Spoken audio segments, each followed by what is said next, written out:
Bienvenidos a un nuevo relato de brujería. He recibido cientos de historias, pero en este caso, los lugares donde estaba escondida la brujería me dejó impresionada. Escucha y descubre los sitios en donde estaban escondidos los trabajos, porque no está de más que te des una vueltecita para revisar. No vaya a ser que estés viviendo con el miedo.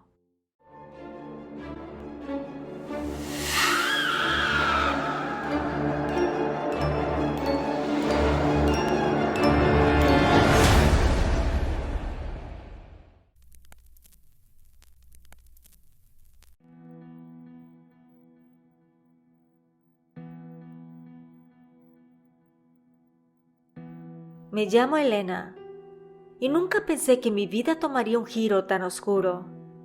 Todo comenzó cuando yo tenía 14 años de edad. Mi madre había quedado viuda de mi padre y después de 3 años de estar sola, conoció a Eduardo, un hombre que parecía encantador. Sintió consuelo y apoyo, además de compañía y vitalidad, ya que él era menor que mi madre por 18 años, es decir, mi mamá tenía 50 y él 32. Yo fui hija única, mis padres batallaron mucho para embarazarse, hasta que llegué yo cuando mi madre tenía 36 años. Mis padres tenían una buena relación, por eso su fallecimiento le dolió mucho. Él era piloto aviador y no sabíamos que estaba enfermo del corazón. Le dio un ataque fulminante cuando estaba preparándose para uno de sus vuelos. Cuando conocí a su nuevo novio estuve un poco renuente. No quería, pensaba que él deseaba ocupar el lugar de mi padre. Así que al inicio no fui muy agradable con él. Sin embargo, supo ganar mi confianza. A veces me llevaba a mis clases de básquetbol y nos invitaba al cine a mi madre y a mí. Decía que trabajaba en un lugar donde vendían autos nuevos, en una de esas agencias de renombre, por lo que según sus actividades tenía libertad para moverse. Eduardo fue muy amable con mi madre, vivía con sus padres, y a los 4 meses de haberlo conocido, nos llevó a mi madre y a mí a la casa de sus papás. Ellos eran muy educados, además de ser personas de la tercera edad. Su casa olía a limpio, y la cocina de la señora estaba impecable. Nos contó que tuvo 5 hijos, pero solo Eduardo vivía con ellos. Sin embargo, cuando lo mencionó, su mirada se entristeció un poco. Los padres de él fueron muy cariñosos con mi mamá, a pesar de que ella era mayor que su novio, y conmigo fueron muy lindos. Incluso la señora me hizo arroz con leche porque salió el comentario de que era mi postre favorito. Poco a poco Eduardo se fue integrando a nuestras vidas, y como el año se mudó a nuestra casa, mi madre me preguntó al respecto si me sentía cómoda. Yo le dije que sí, porque quería verla feliz, además de que a simple vista todo parecía perfecto. Eduardo hacía todo lo posible para hacer feliz a mi madre y también para ganarse mi afecto. Durante los primeros 3 meses todo estaba normal, hasta que empecé a notar cosas extrañas. Eduardo se quedaba más tiempo en la casa. Decía que no tenía muchas ventas, además de que le dijo a mi madre que el carro que usaba era prestado y que se lo tuvo que devolver al amigo. Así que ahora nosotras teníamos que organizar nuestro día para que él pudiera moverse también. Al inicio me disgusté un poco. Él estaba para sumar, no para restar. Sin embargo, entendí que él era el novio de mi mamá y ella lo quería mucho. Así que evitaba poner mi cara de molesta cada vez que se desaparecía con el auto. A partir de este momento pon mucha atención, porque pudiera ser que situaciones de este tipo sucedan a tu alrededor. Hay personas que son manipuladoras y hábiles para conseguir sus metas y hacen de todo para alcanzarlas. Empecé a notar cambios en mi mamá. Ella siempre había sido una mujer fuerte y enérgica, pero se volvió muy distraída. Además de que siempre se quejaba por las noches, decía que se sentía indispuesta, que le dolía el cuerpo. Por las mañanas iba a su trabajo, pero cuando llegaba y comía, decía que se sentía mal. Con las semanas tuvo que pedir permiso en su trabajo porque afirmaba que no estaba bien. Y era real. Cuando entraba a verla a su habitación, veía que miraba por todas partes y me preguntaba si yo veía esas sombras negras que se movían. Al principio pensé que quizá estaba deprimida o que se estaba enfermando de algo extraño pero curable. No obstante, cuando me habló de las sombras negras que veía moverse por su habitación, supe que algo más estaba ocurriendo. Decidí que le hablaría a mi tía, hermana de mi mamá, para que viniera a verla. Ella me decía que iría en la tarde, pero no llegaba. Cuando yo le llamaba para preguntar si venía en camino, siempre me decía que le surgió algún contratiempo, llegaron visitas o se le descompuso el auto. No me pareció extraño porque esas cosas pasan, pero lo que sí se me hizo extraño fue que habían pasado 15 días desde que me dijo que iba a venir y simplemente no llegaba. Mientras tanto veía a Eduardo mimar a mi madre y atenderla. Yo me sentía agradecida porque estaba cuidando a mi mamá, sin imaginar que tenía una razón, un porqué. Al ver la situación de mi madre, que casi no comía, no dormía y se quejaba, hablé con Eduardo sobre su salud, pero él siempre me daba una excusa. Decía que era estrés o que necesitaba descansar más. Recuerdo que había pasado ya un mes y el novio de mamá siempre estaba en casa. Según dijo que había renunciado para cuidarla y apoyarme, porque sí, él me llevaba a la escuela, hacía la comida y demás, pero yo veía a mi madre marchita y eso me partía el corazón. Así que un día decidí hablar con mi madre sobre su situación y que su novio siempre estaba en casa, que ya no trabajaba y que dependía ahora él económicamente de ella, intentando hacerla ver que algo extraño estaba ocurriendo. Mi mamá lo defendía. Decía que él era su única fuente de apoyo, que sin él no sabría qué hacer.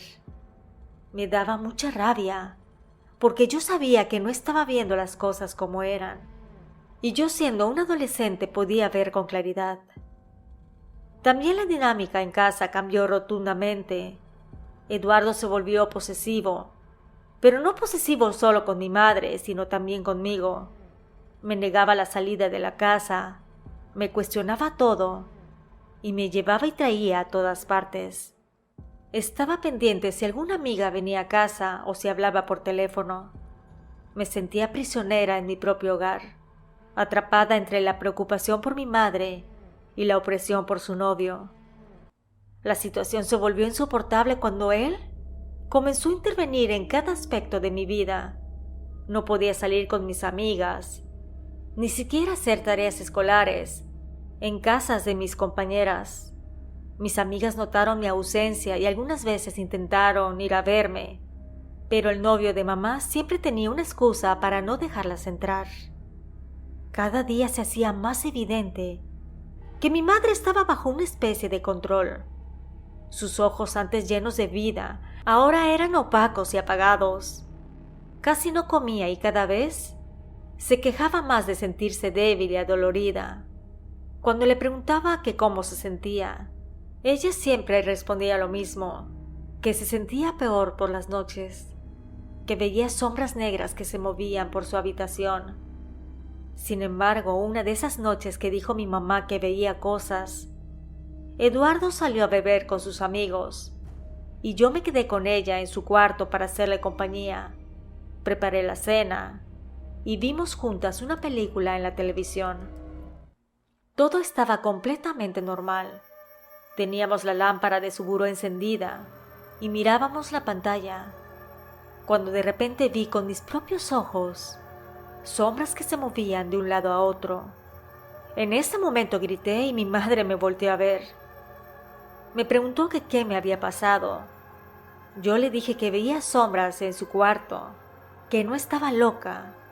Yo las había visto también. Ella se tocó el pecho y suspiró.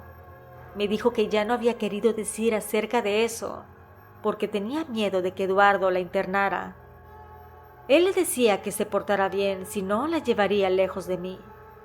que ahora él tenía el dinero y podía hacer y deshacer lo que quisiera. Entonces le dije que por qué no me lo había dicho, o a mis abuelos, sus papás. Ella dijo que tenía miedo de las acciones de Eduardo, porque se volvió violento y le amenazaba con hacerme daño. En ese momento llamé a la policía y pedí que vinieran. Llegaron 2 oficiales y se quedaron patrullando afuera de la casa hasta que él llegara, mientras cerramos todo con llave y pusimos trancas en las puertas y ventanas. Como a las 12 de la medianoche llegó Eduardo. Quiso entrar, pero no podía porque habíamos puesto cerrojos y trancas. Los oficiales estaban muy pendientes cuando vieron el auto llegar a la esquina, así que se bajaron rápidamente. Ellos le impidieron el paso y lo obligaron a irse de nuestra entrada. Mi mamá lloraba y decía que estábamos haciendo mal, que él amaba y que lo que hacía era por su bien. Yo la escuchaba, pero todo lo que le salía de la boca a mi madre eran incoherencias. Lo que le dije que haríamos era que al día siguiente, más calmadas, lo llamaríamos por teléfono. Claro que era mentira. Yo le hablé a mi tía y a su esposo para que vinieran a pasar la noche con nosotras. Los días siguientes mi madre empeoró.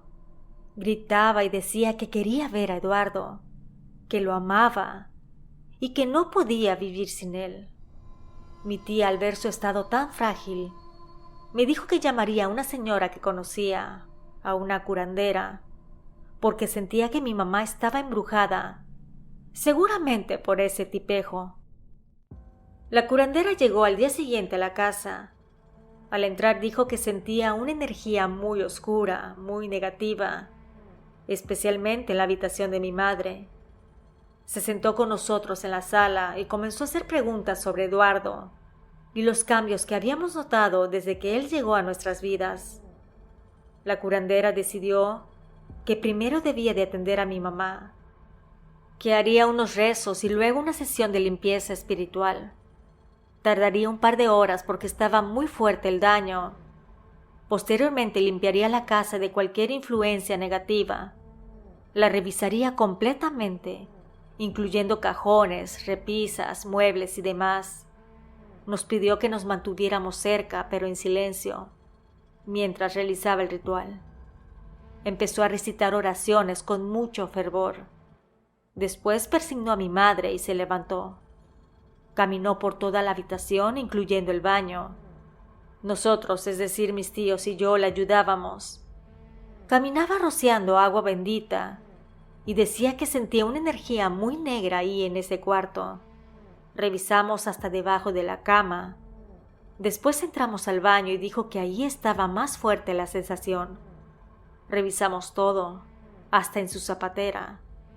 Cuando nos dijo la curandera que levantáramos la tapa del contenedor de agua del inodoro, ahí en ese sitio había una bolsita de plástico pegada a la pared. La parte de abajo tocaba el agua, pero lo de arriba se veía con claridad. La mujer dijo que no la tocáramos, que ella lo haría. La tomó y abrió en el lavabo. Nos dijo que había tierra de panteón, además de algo en estado de putrefacción. Aclaró que esto no era lo único, que debíamos seguir buscando, porque cuando se encuentra algo así, es muy probable que se encuentre más brujería. Mi madre, mientras tanto, estaba profundamente dormida, como si la limpieza espiritual la hubiera cansado. Así que mientras ella estaba tranquila en cama, nosotros revisamos todo para tratar de encontrar más cosas que Eduardo pudo haber dejado para hacernos mal. Después de lo que pareció una eternidad, encontramos 2 bolsitas más, una en un rincón de la cocina y otra en la sala. Y dimos con esta última porque la curandera dijo que lo sentía venir de arriba. Así que revisamos una lámpara de techo que tenía 5 focos, pero 2 estaban fundidos. En uno de esos que estaban fundidos estaba la brujería. Durante los siguientes días seguimos al pie de la letra las instrucciones de la curandera. Mi madre tenía altibajos. A veces parecía estar mejor y otras veces volví a gritar y a pedir por Eduardo. Pero gradualmente empezamos a notar mejoras más consistentes. Mi mamá empezó a comer un poco más y a tener momentos de lucidez. Mis tíos ayudaron a guardar todas las cosas de ese hombre en una caja y se la dejamos afuera. Le llamamos a su madre para que le dijera que viniera por ella. Si no, al basurero se la iba a llevar. Eduardo fue y la recogió y yo desde la ventana le grité que se llevara sus tiliches con todo y su brujería, porque habíamos descubierto su plan, y que mejor no se acercara nuevamente a nosotras. Si no, se la devolveríamos pero con 2 rayitas arriba. Poco a poco mi madre recuperó su salud y nuestra vida comenzó a normalizarse. Aunque las cicatrices de esta experiencia siempre estarán con nosotras, aprendí a valorar nuestra fortaleza y a no subestimar el poder del mal. Aprendí que las personas pueden hacer brujería sin importar que nosotros creamos o no. Nunca había contado esa parte de nuestra vida porque las personas no creen que existe. Sin embargo, me armé de valor y la quise compartir contigo. Han pasado 20 años desde este suceso. Mi madre encontró el amor nuevamente con los años. Sin embargo, ella no es tan confiada como antes. Gracias a la suscriptora por la confianza. Si tienes algún relato de brujería y deseas compartirlo, te dejo mis datos en el primer comentario y en la descripción del video. Suscríbete para más contenido original. Nos escuchamos pronto. ¿Y tú vives con el miedo?